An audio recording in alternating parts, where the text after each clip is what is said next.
I'll cover you. When I did go committed, I got to show, but I want to go over there. Why they know this passenger like me?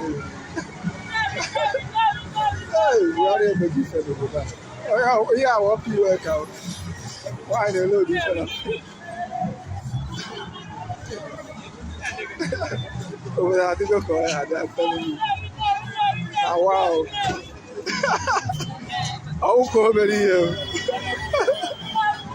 Oh, when I did go committed.